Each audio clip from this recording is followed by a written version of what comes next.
BP, Coop and I are talking Saw 6, released in 2009 to positive critical reviews and overwhelming fan reception. A notably huge step up from the previous installments. In this one, psychotic bitch Detective Hoffman has created yet another game, this time revolving around the unfair practices involving the American healthcare system, insurance, and choosing life over death. I'm the Marsha fucking Brady of the Upper East Side, and sometimes I want to kill myself. So there's your psychoanalysis, Dr. Freud. Now, I've grown to appreciate this specific installment over all the others. I remember watching this way back when I was in year 11 with my good friends Daniel and Helena. But the one thing that's always stuck with me is not necessarily the content of the movie, but that during my cinema viewing, there was a dad who brought his 6-year-old son with him. And it was very clear after the movie that the son did not become a fan. Trauma aside, I initially thought this was a good Saw movie, an okay one. But with each rewatch, I realized just how great this movie is and how it's an excellent Saw installment that harkens back to Jigsaw's original motive of cherishing your life and exposing the seedy underbelly that comes with big business involvement with healthcare and life or death choices. Now, BP, Coop, I need your help though. Do either of you remember what the tagline for this movie was? I cannot remember it. Trust in him. Ah, that was it. That's a bit biblical, isn't it? I don't know if I like that. Trust in yourself and you can achieve anything. The DVD I have just says the game has come full circle. Oh, okay. I'm just on the wiki of Saw 6, and it's got like that cover with the hand. Oh, yeah. And it says trust in him at the top, which is a little bit ominous and biblical. Yeah, okay. I do not think the marketing got this movie right at all. There were some little promotional things where it was all about the carousel. So it was all about the 6 people spun around that thing. But I just don't think it's what was needed. I thought what should have happened was they should have really emphasized the angle with the healthcare system and that it was all about it being broken. It should have had little glimpses of the traps as opposed to like showing some of them fully activated going off and whatnot. Because, I mean, that's an issue overall with trailers in general. But I don't remember one thing about the marketing that like got me to see the movie. So, of course, it did shit at the box office. But I do think Saw 6 is generally a fan favorite, especially because it's sandwiched in between 2 of the weaker entries with Saw 5 and Saw 3D. But if they ended it at Saw 6, I would have been perfectly satisfied. Hoffman gets his cheek ripped open, Jill leaves. It would have been a very satisfying conclusion. It really had the nice little elements where that acid trap, where he gets all the needles injected into him, that is fucking awful in a good way. I wasn't expecting that. They did it in such a way with the end of Saw 6 to try and leave it open of like, oh no, now Hoffman's off the rails. Now he's really going to go boffo. Oh, crazy. Don't mind if I do.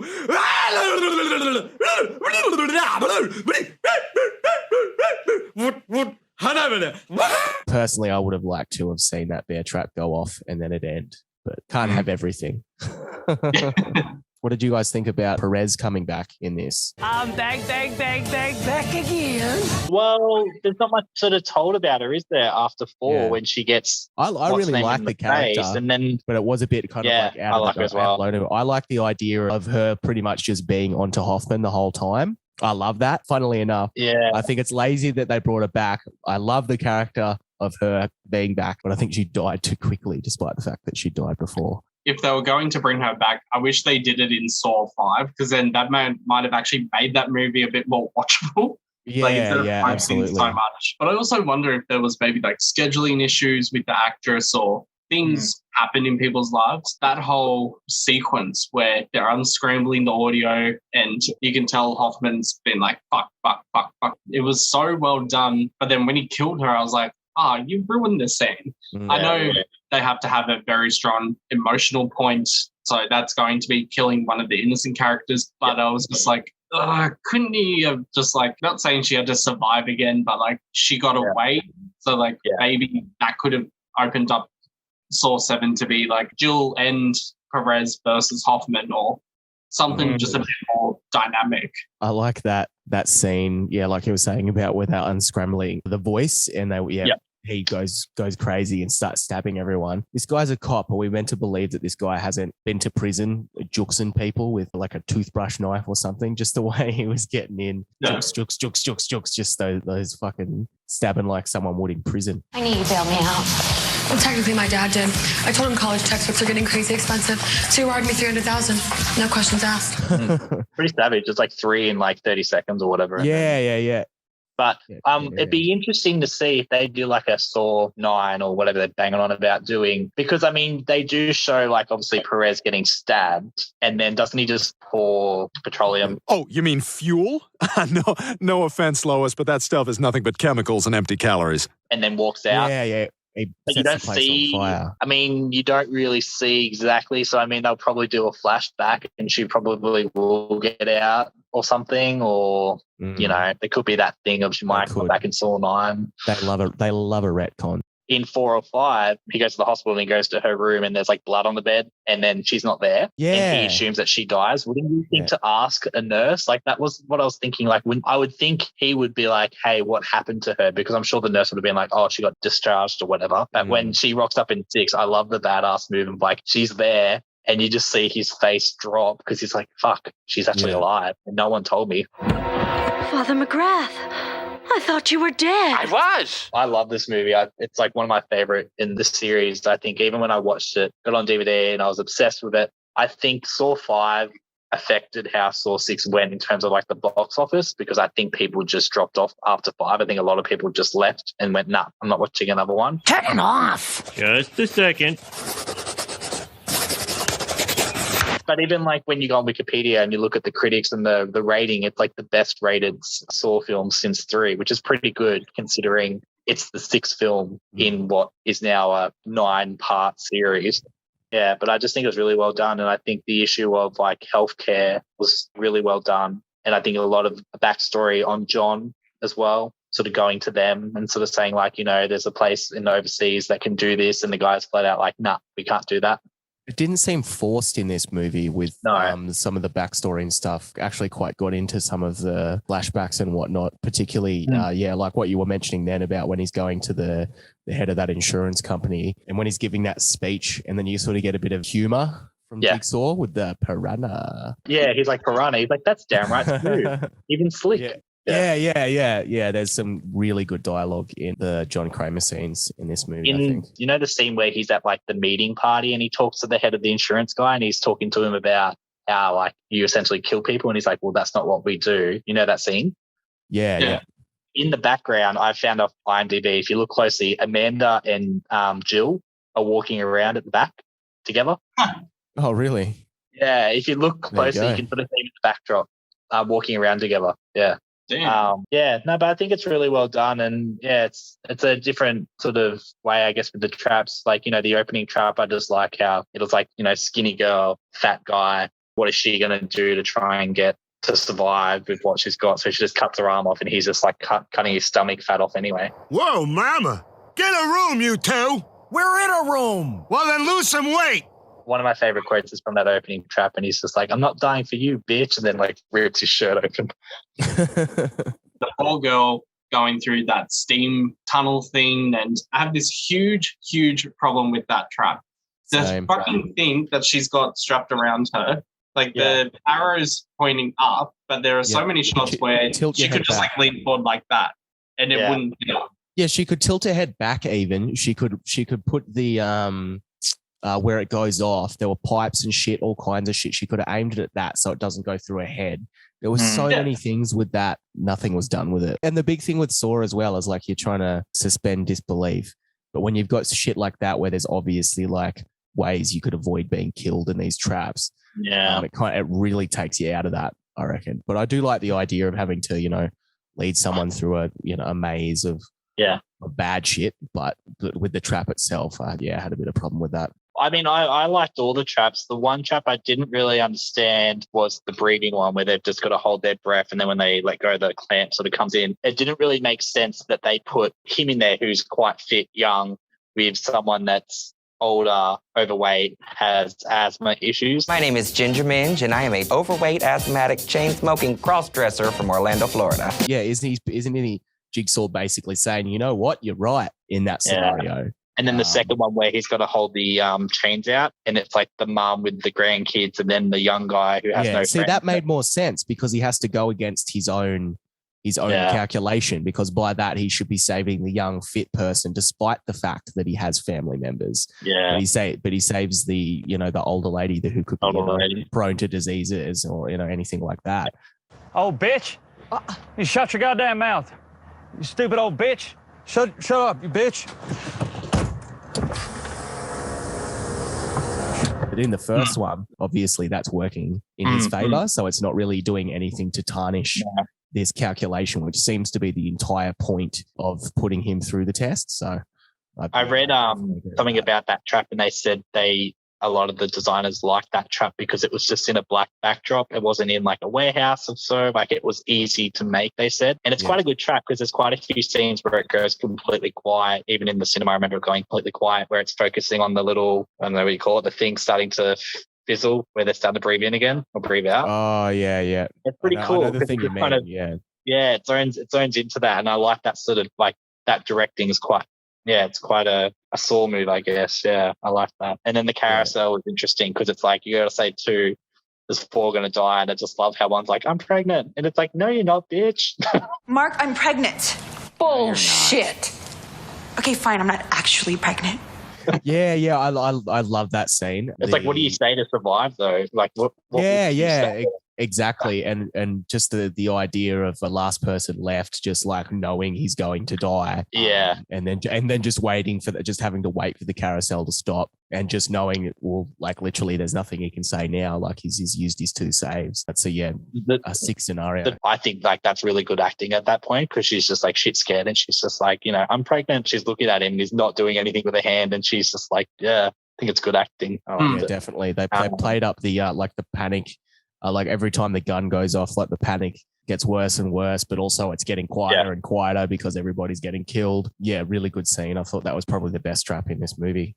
I think I just had a revelation, but I'm pretty certain I'm wrong about this.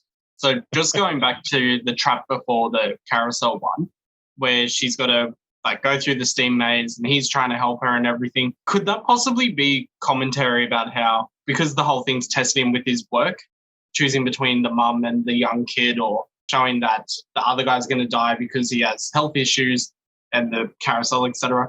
I was trying to think, what is the purpose of the steam room one? I think it was trying to say that he can try and help, because like this woman's like a young, super fit, but they're trying to say that like as much as he tries to help her, only she can help herself because of how easy it is to get out of that one with the arrow shooting up. There was so many obstacles in that one too. Like she had to go through that steam. She had to, in 60 seconds, but then also try and like cut his kidney out or some bullshit. Yeah, it wasn't enough time.